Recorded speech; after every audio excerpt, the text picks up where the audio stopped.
Good morning, everyone. Mary Barra has been CEO of General Motors for 10 years and is a very important figure in America, far beyond the auto industry and business. She's one of the longest-serving CEOs of a big U.S. American company, and yes, as a woman leader, she has broken through many, many glass ceilings along the way. Mary's known for making tough decisions and standing up to pressure, whether that be from leaders including Donald Trump, Elon Musk, or Gretchen Whitmer. And her biggest bet is to transform GM entirely to an all-electric vehicle company by 2035. The stakes are ginormous, not only for GM, but also for Michigan and the politically important Midwest. I'm originally from Michigan. I cover General Motors for the Wall Street Journal, so I admit to having a passing interest here.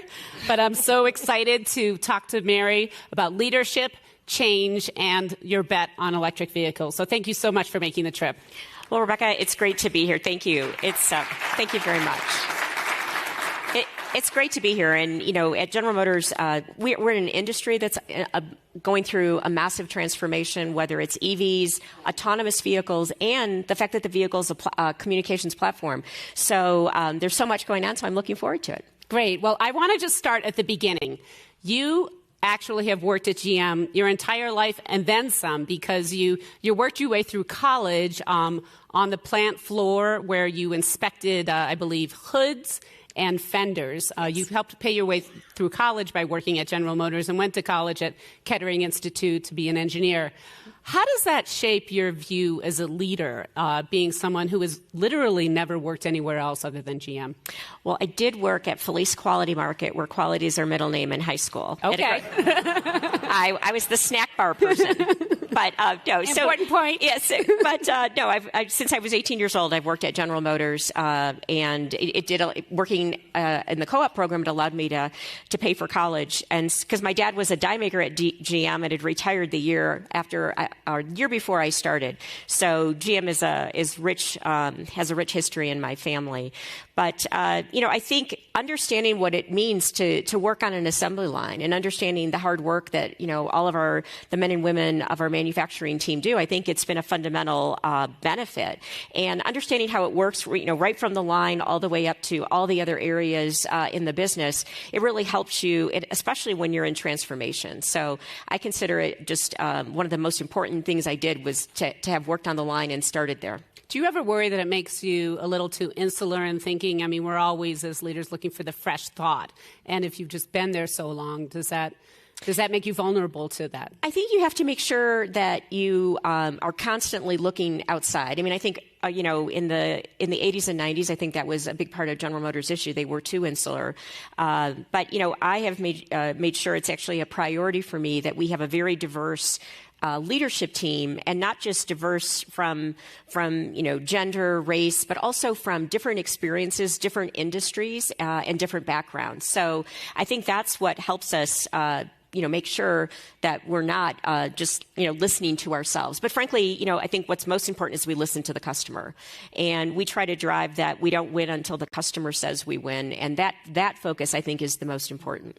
You were promoted quickly along the way. You told me once a story of your first big promotion after graduating college, not really working that long as an engineer, and you were suddenly promoted to plant manager. And you remarked along the way that a lot of people helped you, particularly men who had worked on the line. Yeah. Can you share that story? Absolutely. So I had started in the plant, and then actually when I hired in full-time, I worked as a controls engineer and then was a maintenance supervisor. And then 11 years passed in my career, and I had the opportunity to become the plant manager of Detroit-Hamtramck, which is now what we call Factory Zero, where we're building EV trucks, the Hummer and the Silverado, as well as the Cruise Origin. And so when I got to the plant, I had been out of the plant for a long time, and I worked with, I should say, my assistant plant manager was this fabulous individual who had worked his whole career in the plant. And he said to me, Mary, first I'm going to teach you my job as the assistant plant manager, and then I'm going to teach you yours. And if I hadn't worked with someone who was willing to, help me understand managing the plant at that level, much different than when I was a maintenance supervisor earlier in my career, I don't think I'd be where I am today. And I think it's just one example of people who, I think if you work and you're honest about what you know and what you don't know, and you respect every job, because it takes every job at General Motors to do what we do, I think that allows you to build those types of relationships where people want to help you, and who doesn't like sharing and being proud of what they do. So that was a pretty pivotal assignment. And again, I owe Steve Byrne a lot of thanks. When did you decide you wanted to be CEO? My sense is that you didn't exactly follow a straight path, and you actually said no to a couple of pivotal assignments along the way. Yeah, I made some decisions where I did say no, mainly because of my family and my parents. My parents are no longer with us, and they were quite elderly, and I knew if I moved away, I likely might not ever get to spend that time with them. I actually was right about that. So I have made decisions based on what I think is best for my family in the long term. But I think that, when you look at, your whole career and the assignments that you had, I frankly didn't think about CEO until I was literally told I was being considered. And I was like, it's one of those things like, okay, I was very senior at the time. I was actually running product development, which I think is one of the best jobs in General Motors. Think about it. You spend your days either at design, looking at new vehicles, at the Milford Proving Ground, driving our vehicles, driving competitive vehicles, and it's really the energy of the company. But when I was told I was being considered, of course I was interested, but it was a very short period of time from when I realized I was being considered till when I was in the job. So you started as CEO in 2014, a few years after GM experienced a near-death experience and had to be bailed out by taxpayers. What did you find? GM was at the time just famous for layers of bureaucracy. Well, having been there, I knew where we were at our best, and I knew where we had challenges. And it was one of the things that when I got this position, I knew absolutely we had to make sure we had an aligned leadership team. And you think about it, if any company, if your top 12 to 15 people aren't aligned, running any business is hard enough, but you have to have that alignment. And I think when I look back to, some of the struggles that General Motors had is because we didn't have that alignment and we didn't have the right accountability and empowerment. And so that's been something I've been working on, even before I was in this role, because right as we came out of the restructuring, I was actually running human resources and, working on cultural issues and how do we really change the culture to drive more accountability. And so that's been kind of something. And I also believe you've got to engage people, you've got to engage their hearts and minds to really win. Every single person is part of the company. And so that's kind of how I believe any company can win and what I try to work on every day. So you're overseeing just seismic changes. You're literally phasing out internal combustion engines. As a leader, what's your philosophy? How do you not rest too much on tradition that's made GM excellent, but also just being a change agent? How do you balance that and resist the pressure to just kind of keep with things as they've been? I think there's so much changing right now. And I believe we have the right strategy. When people say what keeps me up at night is, are we moving fast enough? And so I think when you're looking to move fast, when you can leverage technology in almost any part of the business, you just have to keep driving that change. And one of the things people don't realize about General Motors, just because of our demographics, I would say almost 40%, maybe higher, of our engineering and our technical talent has been with the company less than 5 years. And that's because of just normal attrition. And as we did that, we shifted from more of a hardware focus to a software focus. And, that really gives you a lot of energy because most of those individuals who have joined the company are new college grads. And it's not like when I started at General Motors in, 1980, as a student, I get emails. I probably get 2 to 3 emails a week from someone who's maybe been at the company 1 or 2 years and has an idea for me. I make sure I or the person who has expertise responds to each one of their ideas because good ideas can come from anywhere. But I think that has really changed the company with a lot of new talent coming to the company at all levels, but especially at the entry level. And you just made a prominent hire from Apple, you were telling me backstage? Yes.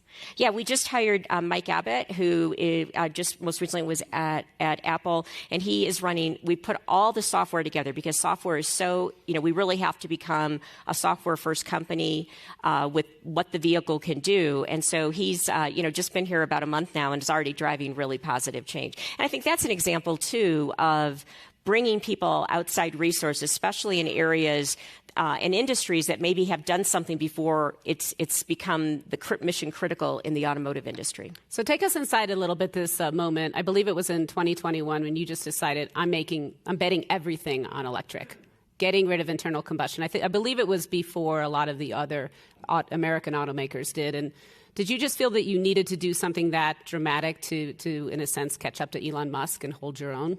Well, I think when we looked at what was happening in the industry, and one of the reasons we did that was primarily driven from internal, because at GM, we had said we believe in an all-electric future, but there was a lot of internal debate of when.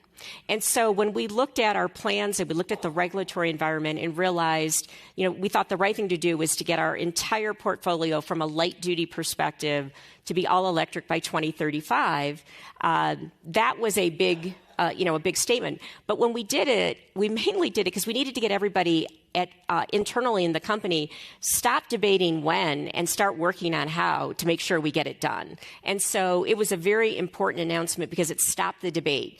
And that's one of the reasons we did it. I think we're still the only full-line manufacturer that has made that commitment. None of our other, I'll say the traditionals or those, obviously those that are started as an all-EV company don't need to do that. But we're still the only full-line manufacturer with all our brands that have made that commitment. So the rap against Elon Musk for a while was that he couldn't produce at volume. And last year, you produced 39,000 electric vehicles, if my figures are correct, and he produced 1.4 million. What's taking so long? It seems like those numbers would have been higher for you by now. Yeah, I would say one of the things when in the 18-19 timeframe, because we had already done the Volt and then the Bolt, and the Bolt, the Chevrolet Bolt, is our second generation, but it was an internal combustion engine vehicle that was modified to become electric. And when you do that, you have to make a lot of trade-offs with range, with performance, because the vehicle wasn't designed to have a foundation of a battery pack. And so in the 18 timeframe, we said, if we really want to convert and believe we're going to be an all-EV company, we've got to do a dedicated platform. And so that we started working on that in 18. We launched in late 21, December. I think it was probably one of the last days in December of 21, the first vehicle off the Ultium platform, which was the Hummer. And so now we've been ramping that up. What's held us off right now is getting our battery plants running. We have a battery plant that is now running really well in Ohio. We have another one in construction in Spring Hill, Tennessee. We have a third in Michigan. And then we just announced about a week ago that our fourth will be in Indiana. And so getting those cells ramped up and actually that is constraining our Ultium platform vehicles, which is all of our future vehicles like the Silverado EV, both the Hummer truck and Hummer SUV, the Equinox EV and the Blazer EV that come out this year, the Cadillac Lyriq. We're ramping and we have some growing pains because it's not only once you make the battery cell, then you got to put it in modules and you got to make the pack for a car. It's all new manufacturing. We're working with different suppliers. I'd say there's suppliers right now that I have more people in than they do to get them up and running. But, as we break the roadblocks and learn, we feel we're on track for what we've said we'd achieve this year, on our way to 400,000 units by the middle of next year and 1 million in 25. So do you think you'll be catching up to Elon soon, and then vis-a-vis Ford and the Chinese are coming? Do you still think that you're going to be able to maintain a leadership role? I definitely, we sell more vehicles in the United States than anyone else. We have done that for years. Well, I think decades, aside from one blip during the semiconductor shortage. And we have the highest customer loyalty across all of our brands. Just last week, as a manufacturer, we have the highest quality. And we know customers. If you think about it, I'm sure many of you own electric vehicles today. But I ask, how many people own an electric vehicle in the crowd? How many people only own an electric vehicle? Just a couple of you. And to get 30, 40, 50% of the population buying new vehicles, you've got to make sure that it is something that solves their every need. And you're reaching customers who, the average price they spend on a new car is between $30,000 and $35,000.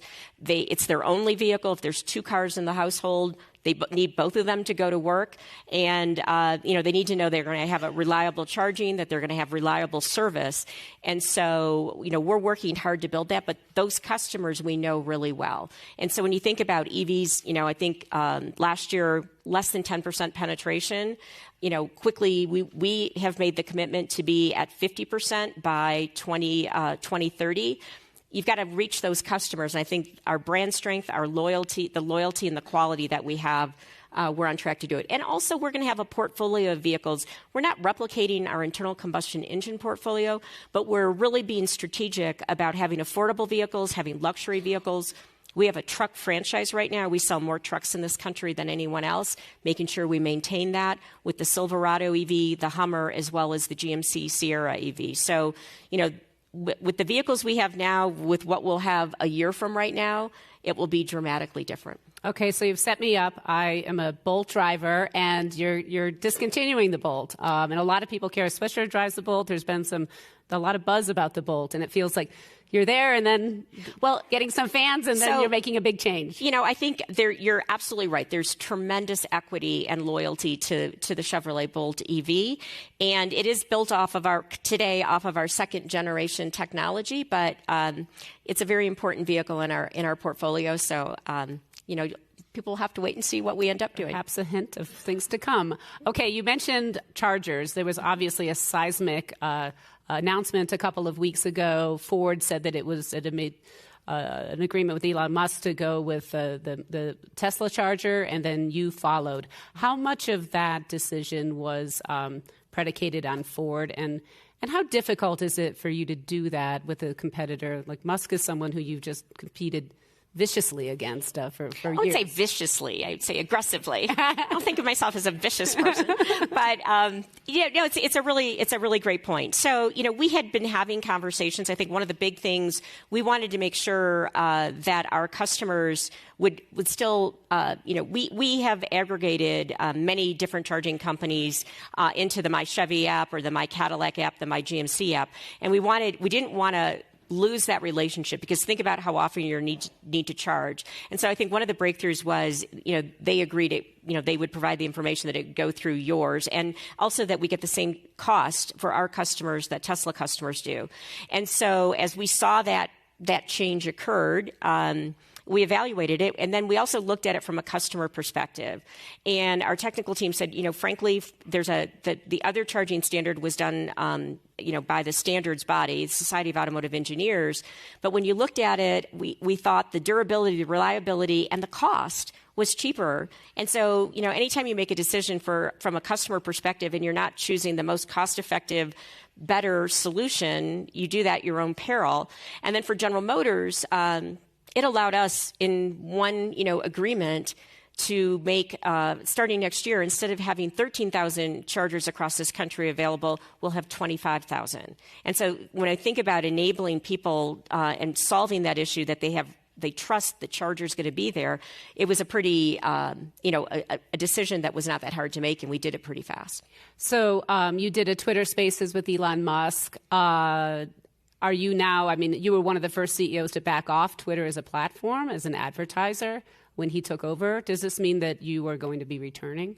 I was one of many. I think if you go back, a lot of those, and when you think about it, it's our competitor too, with the information. We're right in the middle right now. Very shortly, we'll be announcing a new chief marketing officer, and I think as the new leader at Twitter comes on board, there's definitely a conversation to be had. But we just want to make sure, as all of us, we're trying to make sure we spend our marketing dollars wisely, and from a platform. It became a little more complicated when an important competitor is running it. But I think there's an opportunity, again, when our new leadership and their new leadership comes on board, to have a conversation. So do you think you can trust Elon Musk as a partner, or will you be still viewing him as a competitor? I think he's both. I think he's a part. I think in this case, but I think in this case, it's good for. It was a decision really that's good for everyone. And as you see more now, OEMs move to adapting the standard. I think it's going to be better for the consumer. And so I think, when you're aligned that it's in both of your best interest, I think we can move forward. And frankly, our team worked very seamlessly with the team at Tesla. I have to say they were great to work with. And then, of course, we're going to compete. But I think in a lot of spaces now, in many industries, you compete and you partner.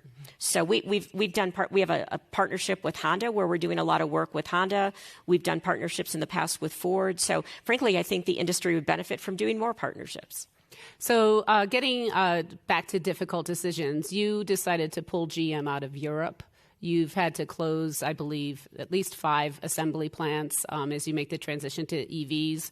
As someone who follows you, there was obviously the big controversy of the Lordstown plant when then President Trump criticized you personally for doing that. And I think I asked her to sell it or do something quickly. She blamed the UAW union. I don't care. I just want it open. And this just went on for weeks and months. What did that feel like? And did you, I know you met with him, but just how as a CEO do you really deal with political pressure like that? Well, first of all, I never blamed it on the UAW. So just for the record, it was a vehicle that wasn't selling anymore. It was an older vehicle, and the way that plant had been designed, it was a very small vehicle that was built there, and the plant couldn't really build the vehicles that we have today. So you had to face the business reality. In hindsight, we could have done a lot better job because we did have jobs for everyone, and I think we should have made that much more clear from the beginning. They weren't all in Lordstown, and I understand it's difficult when you have to ask people to move, but we did have good-paying jobs for everyone, and many of the team in Lordstown chose to move to one of our other plants. But I think the root of your question is, how does it feel? Well, it feels pretty bad. When you've got the President of the United States unhappy with you, it's not a good place to be.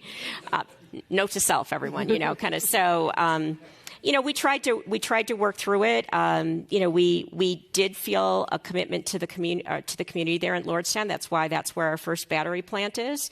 And, we worked with another OEM that's using the plant. They're having some challenges now. So we tried to do the right thing for the community. But, I had to look back and say, I'm responsible for a lot of jobs in this country, a lot of especially good-paying manufacturing jobs.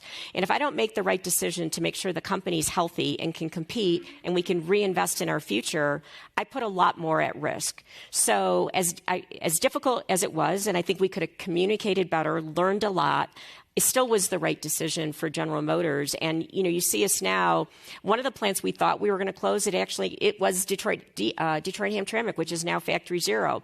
We realized as we pushed into our EV acceleration, we needed that plant. And so we were able to bring that workforce back. But if you don't make good decisions for your business because of legacy costs, you're going to find yourself in an uncompetitive position that puts everything at risk. And so sometimes you have to make difficult decisions.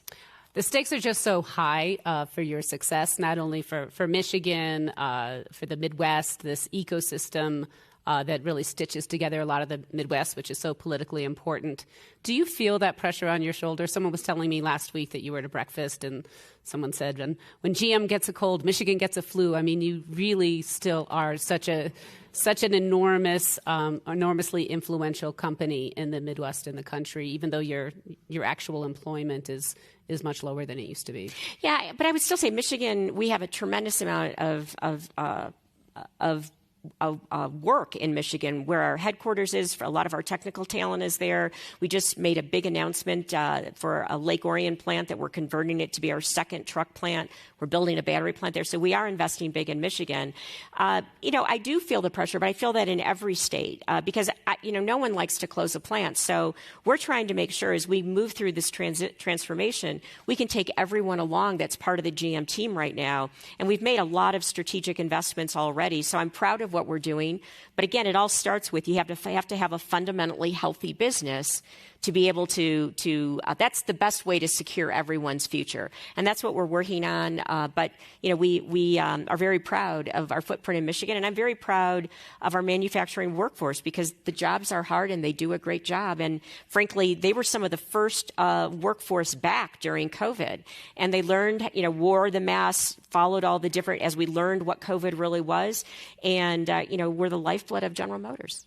Yeah, you can't really assemble a car remotely. No.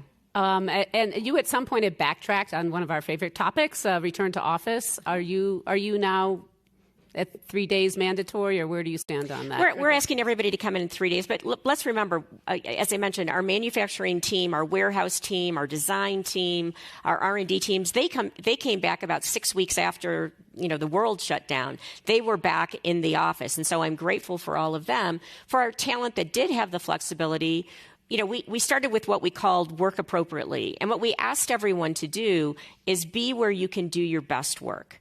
And it slowly started to become be wherever I wanted to be. And it just wasn't good for the business. And so, we understand we're competing for that talent, especially engineering and software talent. But we also felt it was very important because we need to make sure we continue to do products on time that are high quality and desirable. And if you think about designing a vehicle, it's the integration of 30,000 parts. And so we needed the people to be there, not all the time, but, so we asked for 3 days a week. I would say we're seeing that grow almost on a weekly basis. We also did a voluntary separation program, and as most of the people who took our voluntary separation program are moving out, I think it's going to give us a better opportunity to see where we're at, and we'll continue to message. But, the great thing was, because we hired so many people during the pandemic, we were like 1 or 2 weeks in, and there was a young engineer who had only worked remotely. And she came up to us and she said, I wasn't sure I really wanted to come back, but she says, being here for 2 weeks, I get it. We need to be here. And, we had a vocal minority. I mean, I read some stories on Reddit, and then I stopped going there. But some of the comments, I was like, why do you work here? You obviously are unhappy. So, please make other choices. But, I would say that's a very minor group. For the most part, people get it.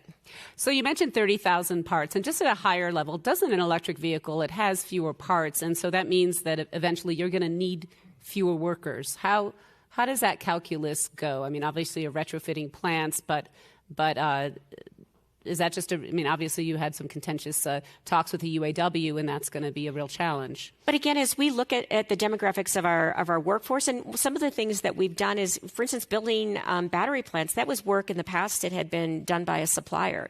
So as we make this transformation, we're making strategic decisions of where we should vertically integrate, and that will create more jobs as well. So we think we have it balanced, and we're going to keep looking for ways to be more efficient. That's part what our manufacturing team does every year.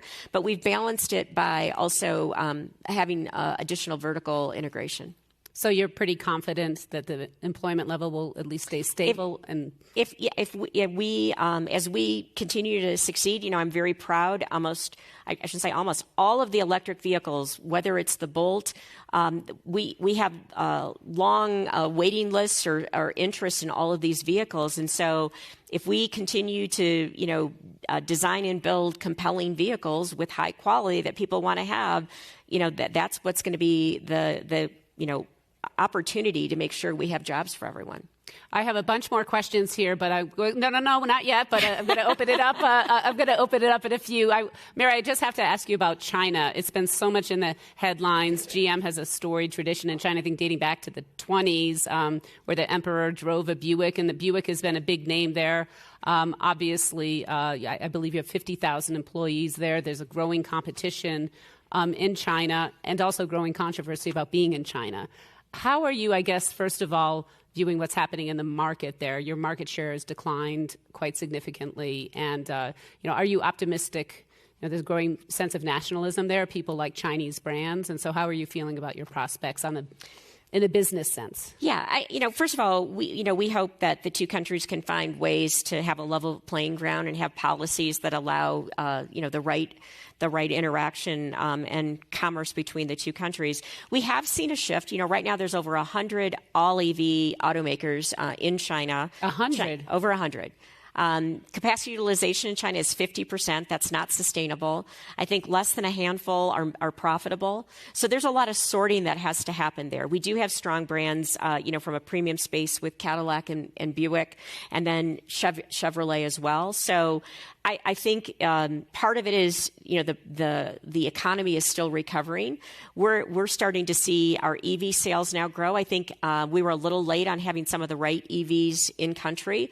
We're doing that now. We have a Buick that's launching right now that's doing very well, and our Cadillac brand in general has done well there. So, but it is a shift and so we're working through that.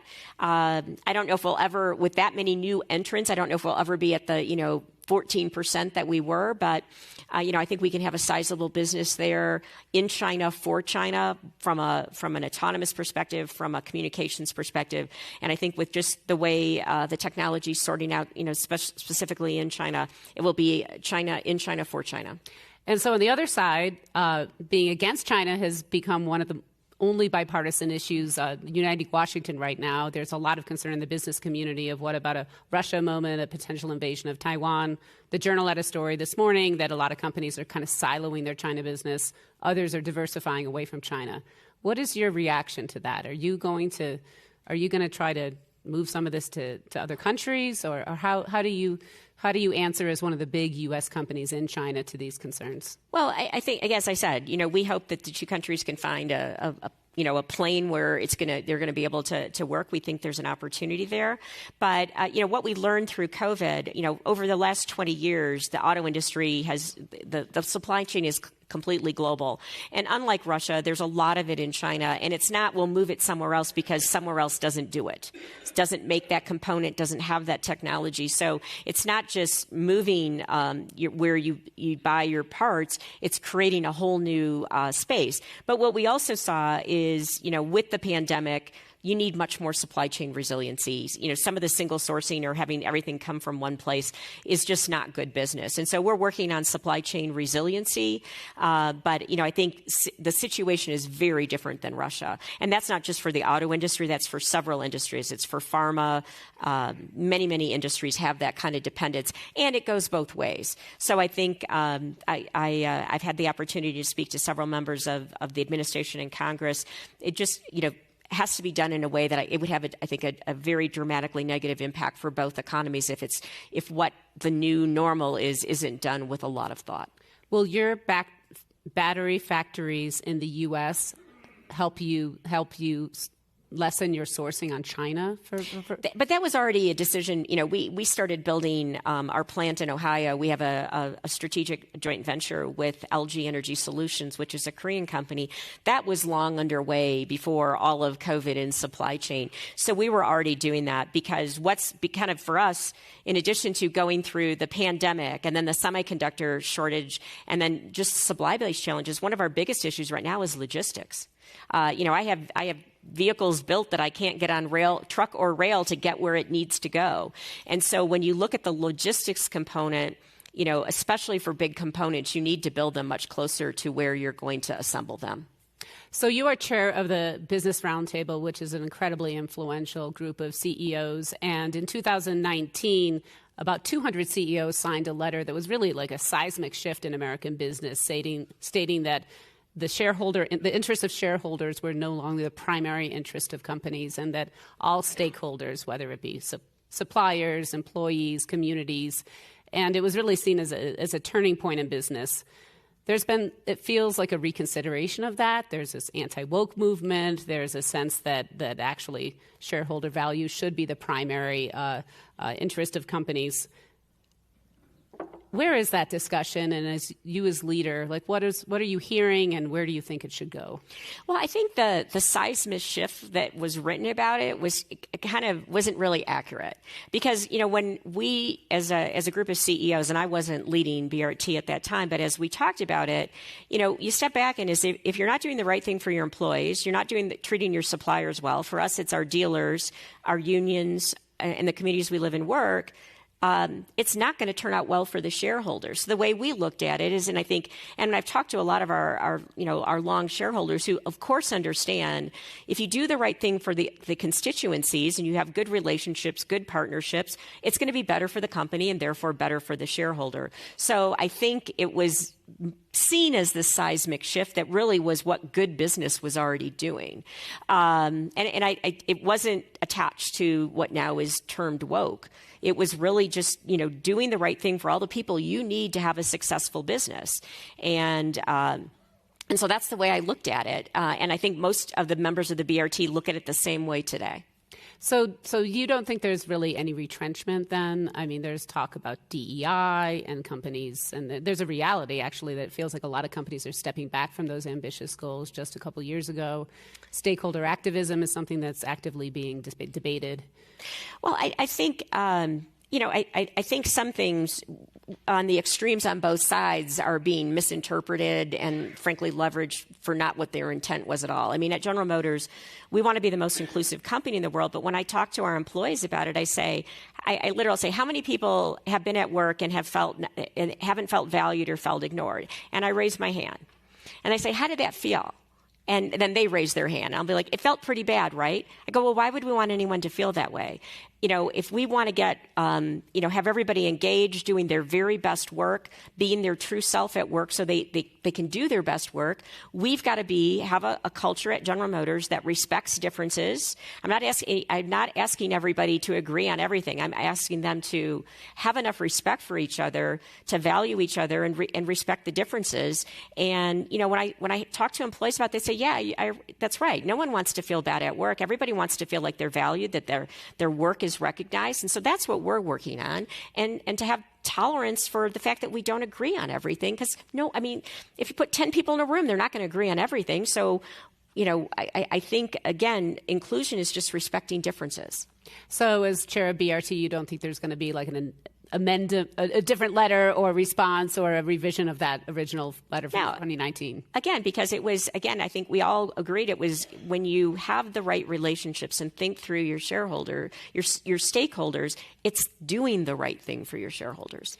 What is it like just taking a step back from all this to be a CEO in just this politically charged environment where it feels like any decision you make is going to be viewed by the extremes, but also just under such a microscope? You look at what's happening with Disney and so many, Bud Light, so many companies out there. At General Motors, we try to really stay focused on what's core to our business, what's important to our business, what do we have enough knowledge on to take a position on, and then we also are rooted in our values, our core values of the company. And so a lot of times when we talk about something, we're not talking about the issue that's the issue of that day. We're talking about what does it mean and how does it relate to the values of General Motors? Because we can all be different and have different views, but we all do need to live the values of the company. And so that's how we frame it and look at it, and try to live that every day. And I think if we do that, we can explain why we did what we did. And again, we want to be inclusive. We don't want to make decisions for everyone else. We enjoy a very diverse customer base right now because we deliver a product they want to buy with high quality and with a brand that they know they can trust. We want to continue to do that. So one more question before I open it up. You sit on the board of Disney, and obviously Bob Iger has come back. Succession is a primary function of a board. What is your view on that, both as a CEO and a board member, where succession has obviously been such a big topic? What is the right role for a CEO in terms of one's own successor? Well, I think it's important that for a board, I think it's one of their most important jobs. And I also think it's important, at every level. I always, whether you're a first line manager all the way to a CEO, part of your role should be developing the talent that could take your position. And so I think it's a role. I mean, I think to think in any of you that run a business, to think that you're going to get it 100% right in every, position you promote or hire into, so I think when you realize you've got to make a change, you got to make a change. And I'm a huge Bob Iger fan. I think he's, what he's accomplished at Disney, and I think he's the right person for Disney right now in the transformation that industry is going through. So you've been in this seat almost 10 years. I don't get any sense you're going anywhere anytime fast. Well, obviously, I serve at the pleasure of the board, so it's not my decision; it's theirs. But this is the most exciting time in this industry, and I'm humbled to be able to lead the General Motors team. They're so talented and they're so dedicated, and we have more to do to I think because of General Motors' history, we're not like a startup that's given the benefit of the doubt. We're a show-me company, and I'm intent on showing with our EVs, with autonomous, that we didn't get a chance to talk to because Cruise, AV is here right now. And if you've had a chance to take a ride in one of our Cruise vehicles, there's no driver. So a lot of times when people say, "Oh, I've been in an autonomous vehicle," unless you've been in a vehicle that there's no one in the driver's seat, you really haven't experienced level 4 autonomy. And I have several times. So I think Cruise, the growth opportunity we have there is tremendous. And then what we can do with software to create a customer experience that people can't even imagine today. I'm super excited. So one last beat on Cruise. You bought it in 2016. Uber, a lot of others have backed away from autonomous driving. But I guess you're fully autonomous in San Francisco and on the verge in 5 others? Yeah, we're running 24/7 in the 7x7 of San Francisco. We're expanding in Phoenix. We're expanding in Austin, which we were able to get up and running in 3 months at the end of last year. We just announced Houston and Dallas, so there'll be more to come. And, again, once you have an opportunity to ride in an autonomous vehicle, at least the people who have ridden in Cruise vehicles, they are very likely they say they're very likely to take a ride again. I think it'd be even higher if it wasn't for the fact we're not everywhere yet, so we don't have every one of their use cases. And, you're being the ride is incredible. I know all of you have probably been in a rideshare, and sometimes that's a little bit of a harrowing experience, depending on the capability of the driver. This is the autonomous technology pays attention all the time, knows all the traffic safety rules, they know all the restrictions, and it's just a very different ride that gives you confidence. People are first, they get in and they're like, oh my gosh, and then 2 minutes in, they're like, okay, yeah, this is fine. I mean, it's that fast that people get confidence in the technology. And we've done a lot of work with Cruise. I'm so proud of the Cruise team. So despite some high-profile accidents, particularly from a competitor, you're fully confident in the safety of autonomous? Safety gates what we do at Cruise. And we've leveraged not only the knowledge of, Gil West is our COO. He was the COO of Delta before, and so very much understands the safety management systems that the airline industry use. We know the safety systems that we use, and that knowledge together and working with our regulators, so every step of the way they know what we're doing and they know the data that we have backing up the decisions that we make. Safety has and always will be a gating factor for us. Okay, I am going to open it up to questions. There are...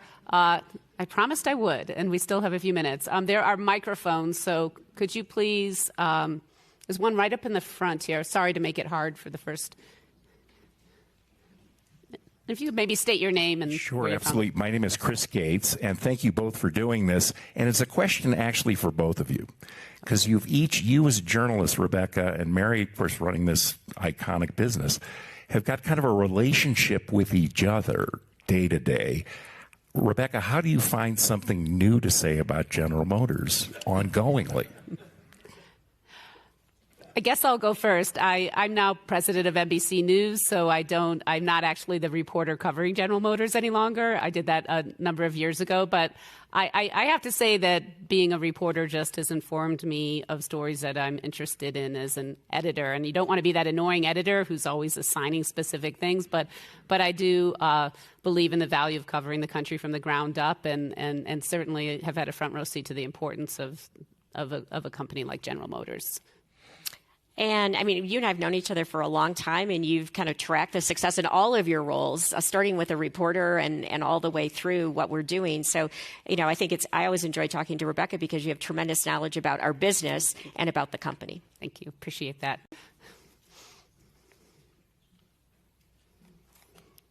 Hi. Yeah, my name is Gary Lauder, and my wife tells me to stand up, so I listen. So in 2006, the documentary Who Killed the Electric Car came out, long prior to your being CEO. But what's your take on that? Because it's an interesting object lesson in government trying to force an industry to do something that it didn't otherwise want to do. But it was in its interest, as we know in retrospect. Thanks. Great, sure. Well, Gary and I went to Stanford Business School together, so hi to a classmate. if I look back at General Motors, we were first with EV1. The technology really wasn't mature enough at that time. It was more than 20 years ago. We never stopped working on electric vehicles, and in 2010, that was the Volt, which was an extended range electric vehicle. I would say when people ask me if I could push a button and do something over, I would have done EVs faster. But I am where I am, and we're going as fast as we can. And I think we've got a winning portfolio. Customers give us that vote of confidence every day. But I wish we would have continued to pioneer what we did. But of course, during that period of time, General Motors had a lot of other challenges. But again, back even in the even while we were going through the restructuring in the 08-09 timeframe, in 2010 is when the Volt came out. So we remain committed. I just, again, I think it's something we're working as quick as we can to accelerate, and we've been doing that for the last now 6 years. Questions? We've got an active row back there. Hi, Ms. Barra. My name is Duthie, and I'm actually from Michigan. I'm from Ann Arbor, Michigan. And I'm 17 years old, here to represent the Bezos scholars who are being funded by the Bezos Family Foundation to come and attend the Aspen Ideas Festival. My father and many of my family friends actually have worked with GM or have worked with you before. And my father, he no longer works there, but he did mention to me when I told him that Mary Barra was coming, he's like, I have never felt more committed and a part of a family and working to a project. And he says that there's such a family feeling and a sense of purpose in what you're doing. And I'm just wondering, how do you establish that sense of community within your talents that you work with, and just how do you create that family feeling? Well, thank you very much for the question, and you can call me Mary. And again, I think it's a fundamental of valuing everybody that works for General Motors and knowing they can make a choice to work wherever they'd like and respecting that the work they do. So, I think it starts at that core level, and that's what we try to make sure. We have employee behaviors where we ask everyone to be focused on the customer, to be bold, to look ahead.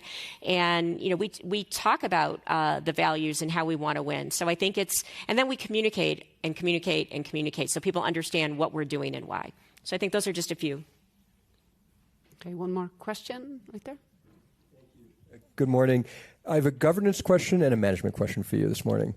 The governance question comes from a story I heard about Steve Jobs, that at one point before the first iPhone came out, he was vacillating about whether to include apps, which sounds incredible sitting here today. And so my question, the governance question is, what role did your board, and his board convinced him to do it. That was the punchline I left out. So what role did your board play in your decision to transition to all electric vehicles by 2035? And the management question is, are you doing like a skunk works kind of thing on the electric vehicle side where you're saying, okay, this is so different than our historic business, we're going to put a group all the way off to the side, we're not going to leverage our existing processes, people, systems, and should we do it separately, or are you doing it as an integrated part of your existing business today?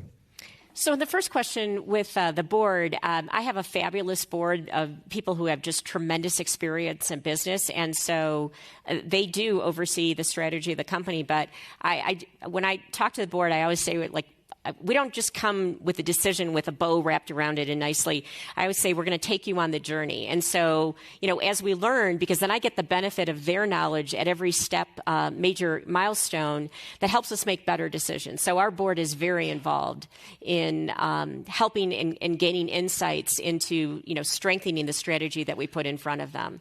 As it relates to the transition to EVs, I'd actually say we've done both. For instance, we had a dedicated team working on the Bolt, a dedicated team working on the Hummer. When the Hummer was a vehicle, because of the work we'd done on the Ultium platform, we did that vehicle in about half the time.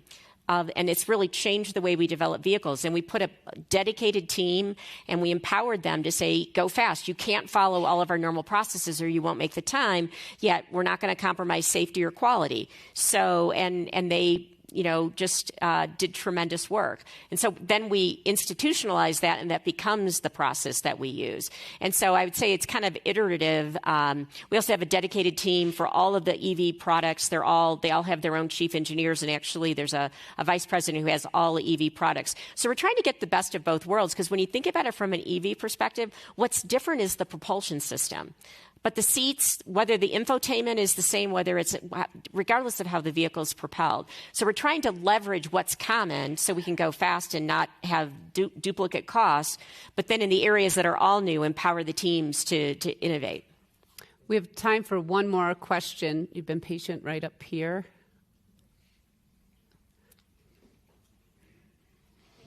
Hi, Joan Michelson, Electric Ladies Podcast. I have interviewed two of your executives, Kristen Seaman and Telva Magruder, and I look forward to interviewing you as well. I wanted to ask you about the SEC climate risk disclosure rules that are coming out. You obviously have been ahead of the curve on the transition to climate-friendly business. And but you signed a letter with I guess it was a couple hundred CEOs pushing back on the proposed climate rules that came out. And there's obviously a lot of CEOs and business leaders in this audience who also will have to deal with those rules on some level. So in order to transition to a clean energy economy, what is it in those rules that you would change? What do you suggest is left in it? What's your problem with them? If you can talk a little bit about how the SEC's rules would impact your business and how you think about them. Well, and I think where you're seeing the most pushback for CEOs, and I want to speak for them, so there's literally things that you're being asked from an SEC disclosure perspective that carry a different standard from an auditability perspective that we don't have and we don't know. So it's pretty hard to put out our statements that are under that kind of disclosure from an SEC perspective when you literally are saying, I can't get the data to do it. So that's one of our big issues. It's kind of a chicken and the egg situation. And obviously, I think every company takes complying with the SEC very seriously. And so when we sit there and say, okay, there's provisions in the draft written, I guess it's not legislation, but rulemaking that we literally don't know how to do, we're raising the concern flag. And Mary, lastly, before we wrap up, I just can't help but ask, what would your advice be to a young man or woman who's starting out in business today or considering the car industry? Or what is the big thing that you think that as an ambitious young person you need to remember working your way up? Well, I would say three things. One, find your passion, because then, it's still going to be work. I don't want to say it's not work, but find your passion so you feel it's aligned with what is important to you. Second is do every job like you're going to do it for the rest of your life. Don't rent a job. When you see so many people, when I talk to people and they're already more focused on their next job than the job they're doing, they usually don't do well. So invest in your job. Do it like you're going to own it. That's when you're going to make it better. No one washes a rent-a-car. So don't rent your job, own it. And then lastly, work hard, because there's really no substitute for hard work. And I learned that from my parents who grew up in the Depression era. I'd like you to join me in thanking Mary for an incredible conversation. Thank you. Thanks for watching our YouTube channel. Follow today's top stories and breaking news by downloading the NBC News app.